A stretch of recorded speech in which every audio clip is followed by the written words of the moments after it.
Sebo mimi nimemjua kwenye maisha yangu yote ya ukubwa karibu. Toka nimetoa wimbo wangu wa kwanza, yeye alikuwa anafanya kazi redioni East Africa.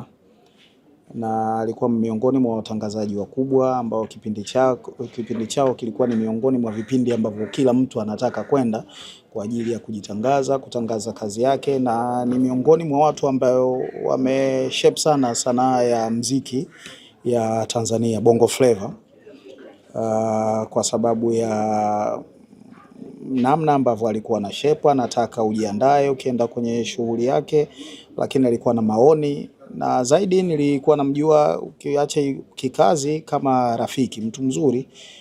Kama ambavyo leo umeona tuko kwa baba yake mlezi hapa, Magai, ni kundi hilo hilo ambalo ni mabrother, unakutana nao kila wakati na hawaachi kutoa maoni yao kwenye namna ambavyo unatakiwa kuendesha vitu. Kwa hiyo wale wasanii wa kipindi changu, hakuna mtu ambaye hakupita mkononi kwa Sebo kwa namna moja ama nyingine. Na alikuwa mtu outspoken sana. Yaani kama jambo halitaki, hawezi kupita vichochoroni kulifikisha kwako, atalisema kama lilivyo. Na wakati mwingine ilikuwa inampa matatizo, watu walikuwa wanapata ukakasi kwa kauli zake, lakini baadaye ukagundua kwamba ndio ubora wake, quality yake kubwa ilikuwa kwenye huo usemaji, ukweli wake. Yes. Ni vile vile anaonekana kuwa alikuwa mtu wa watu mno. Hii ni safari yetu wote. Kifo huwa kinatafuta sababu tu. Wewe fanya unavyotaka, lakini ipo siku tu kitakutana na wewe.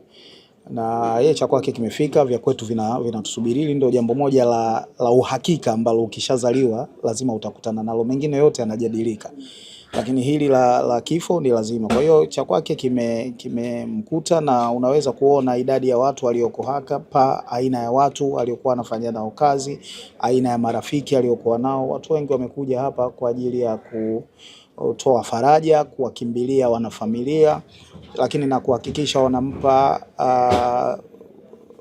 mkono wa kwaheri wa heshima rafiki yetu, kaka yetu, ndugu yetu Sebo. Kwa hivyo hii inakuonyesha tu jambo moja, kwamba wakati unaishi uwe na uhakika kwamba ipo siku utakufa, na hizi ndio kumbukumbu ambazo unataka kuacha ukiondoka, watu wawe bado umebaki mioyoni mwao.